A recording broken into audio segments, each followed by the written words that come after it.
महाराज जी, इनके बहुत सारे प्रश्न थे। इनके कहने का, गुरु जी, मृत्यु क्या है, जीवन क्या है, जन्म क्या है, नींद क्या है, ईश्वर क्या है, सुंदरता क्या है, दुख क्या है, ध्यान क्या है, सुख क्या हम है? सब प्रश्न का प्रश्न कर रहे हैं। तुम क्या हो? मैं इस शरीर का सारथी बना हुआ हूँ। कुछ नहीं, सारथी कौन है? मैं कुछ नहीं हूँ। मैं अपना परिचय क्या दूं? मैं कुछ नहीं हूँ। तो फिर प्रश्न ही नहीं बनता ना।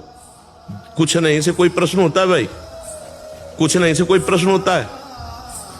प्रश्न करता तो बने हो ना, तो कुछ नहीं प्रश्न करता।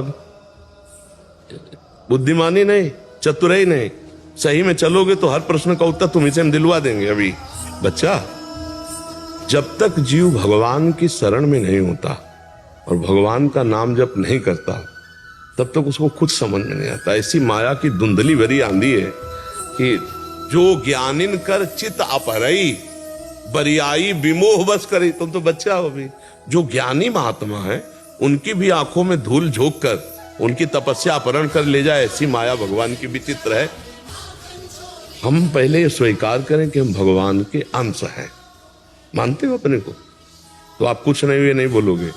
आप क्या बोलोगे? मैं भगवान का हूं। भाषा बदलो। मानते हो कि नहीं? पहले मानते भगवान के अंश हो, ये मानते हो आप? क्योंकि ये शरीर तो एक मनोरथ है, इसको चलाने वाली बुद्धि है, और इस शरीर रूपी रथ में बैठने वाला जो है रथी, वो भगवान का अंश है। तुम सारथी नहीं हो। सारथी बुद्धि है, मन लगाम है, इंद्रियां घोड़े हैं, शरीर रथ है, तुम बैठने वाले हो। बैठने वाला कौन है?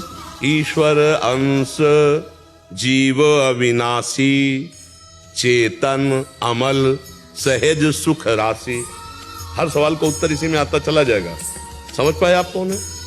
अब आपसे पूछे आप कौन, तो आप क्या बोलोगे? भगवान का अंश। भगवान का अंश है। अब आपका उद्देश्य क्या है? जीवन।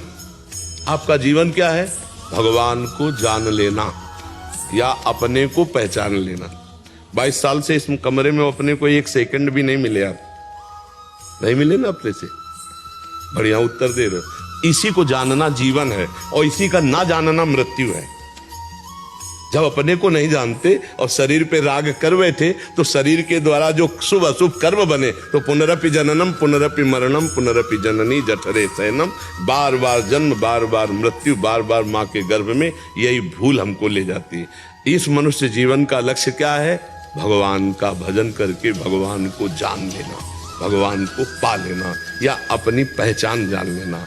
नर्तन कर फल विषय न भाई, भजिए राम सब काम बिहाई।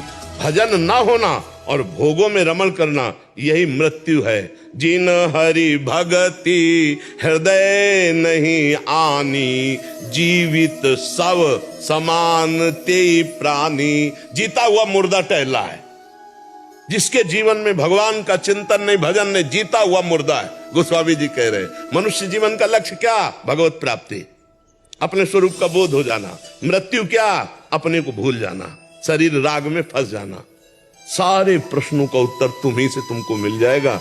बस तुम भगवान की शरण में होकर नाम जप करना शुरू करो। आप भगवान के चैतन्य घन अंश हो, आप में सारी शक्तियां हैं। आप अपनी शक्तियों का स्मरण करके उनको जागृत करो। वो है नाम जप, मंत्रानुष्ठान, दूसरों का उपकार करना, पापाचरण से अपने को रोक पाना। अगर रोक पाए तो फिर जीवन प्रकाशमय हो जाएगा। अगर पापाचरण होते रहे तो फिर अंधकार नहीं हटेगा, ज्ञान अंधकार छाया रहेगा। समझ पा रहे हो? सारे प्रश्नों का उत्तर मिल जाएगा आपको। भजन, भजन नहीं है तो फिर टिकेगा भी नहीं। कोई उत्तर दे दो, कोई उत्तर टिके। ऐसे में टिकता है, ऐसे में नहीं टिकता। जो भजन करने वाला होता है ऐसे होता है। जो भजन भगवान से विमुख होता है वो अहंकारी ऐसे होता है, उसमें कुछ नहीं टिकता है। तुम नाम जप करो, भगवान के आश्रित रहो, माता पिता की सेवा करो, समाज की सेवा करो। इनमें सब में भगवान विराजमान है। यही जीवन का लक्ष्य है कि भगवान की हमें इन किन प्रकार प्राप्ति हो जाए।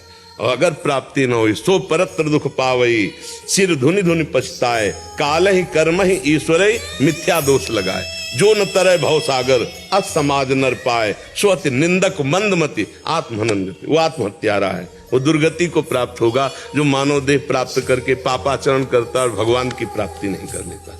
नाम जप करो, सब प्रश्नों का उत्तर मिल जाएगा।